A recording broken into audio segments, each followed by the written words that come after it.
அருட்பெருஞ்சோதி அருட்பெருஞ்சோதி தனிப்பெரும் கருணை அருட்பெருஞ்சோதி எல்லா உயிர்களும் இன்புற்று வாழ்க கொல்லா நெறியை குவலையுமெல்லாம் திருவருட்பிரகாச வல்ல பெருமான் அருளி செய்த திருவருட்பாவிலே அருட்பெருஞ்சோதியாகவல் ஒரு பதிகம். அதற்கு திண்டுக்கல் சுவாமி சரவணானந்தா அவர்கள் உரை விளக்கம் எழுதி வெளியிட்டிருந்தார்கள். தலைப்பு எண் 231 அருட்பெருஞ்சோதி. உபதலைப்பு எண் 4 அருட்பெருஞ்சோதி அகவல் வரிகள் 1561 முதல் 1574 வரை. உரை தொடர்ச்சியாக இதற்கு உண்டான உரை விளக்கத்தினை திண்டுக்கல் சுவாமி சரவணானந்தா அவர்கள் வரைந்துள்ளார்கள்.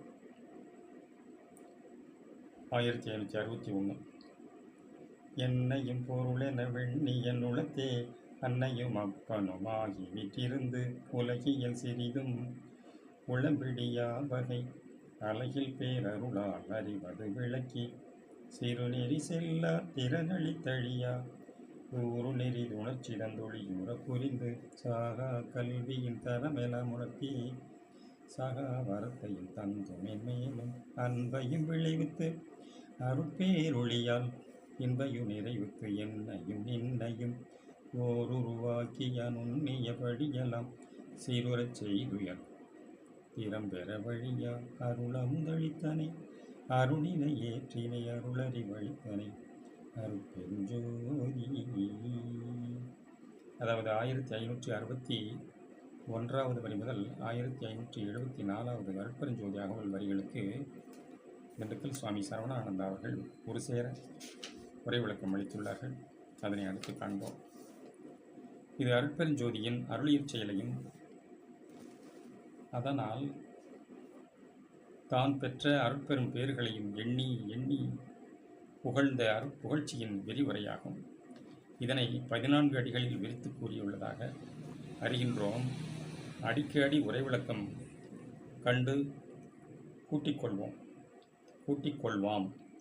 1561 1562 புறத்தில் சிறிதும் எவ்வகையிலும் விளங்கற்கில்லாத ஆன்ம சிற்றணு வடிவினாய் இருந்த இச்சிறியேனையும் ஒரு பொருளென மதித்து பொருட்படுத்தி என்னுள்ளத்தை பிரியாது வீற்றிருந்து கொண்டு அணுவனை இவ்வுலகறிய வருவித்ததற்காக ஓர் அன்னையும் ஓர் அப்பனுமாய் புறத்தே தோற்றி கூடி அடியேற்கு இம்மனித உடல் ஏற்பட உதவினாய்.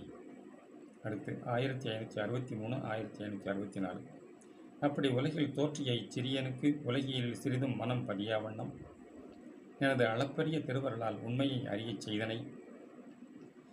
அதனால் புலன்கள் இழுத்த இழுப்பினும் மனம் போன போக்கினும் செல்லாது, அதாவது அருட்பெரு நெறியிற் செல்ல மனத்திற்கு ஆற்றலும் வழங்கப்பட்டதாம். திருவருளால் நல்ல அறிவு விளங்கிவிட்டது. அறிவு கொண்டு அதற்கு தக வாழ வேண்டுமே. அடுத்து 1565 1566 அதற்கும் சிறிய நெறிகளில் பற்று கொண்டு செல்லாதிருக்கவும் ஆற்றல் கொடுத்ததாம். அதன் மேல் மரணமில்லாது வாழும் சரியான மார்க்கத்தை உளத்தில் தெளிவுபடுத்தினாய். உளத்தில் உண்மையான அருள் ஒளி விளங்கச் செய்தாய்.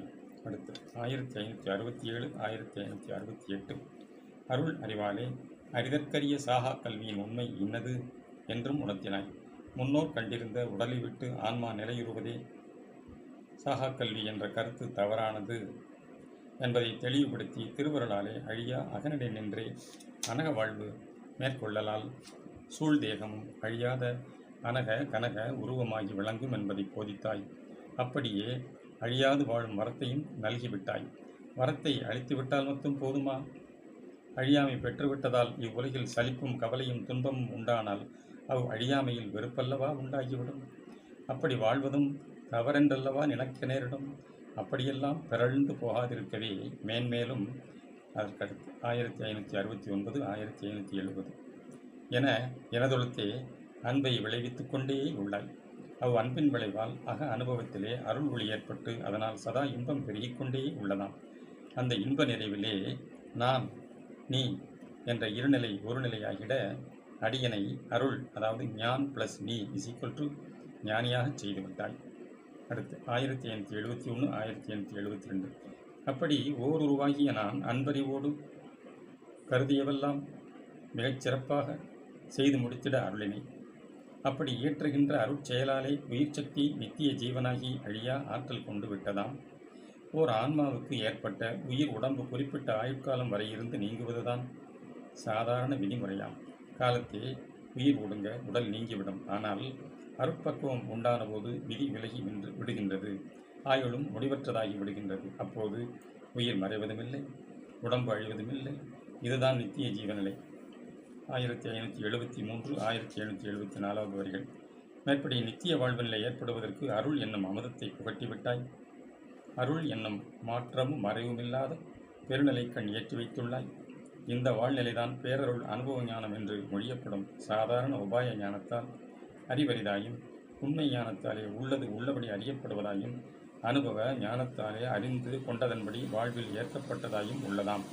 இப்படியாகத்தான் அடைந்த அருள் அனுபவங்களையும், அதாவது இப்படியாக தான் அடைந்த அருள் அனுபவங்களையும் பேர்களையும் அடுக்கடுக்காக கூறி அருட்பெருஞ்சோதியை 14 அடிகளில் புகழ்ந்து மேற்தொடர்கின்றார். அருட்பெருஞ்சோதி அருட்பெருஞ்சோதி தனிப்பெரும் கருணை அருட்பெருஞ்சோதி தயவு.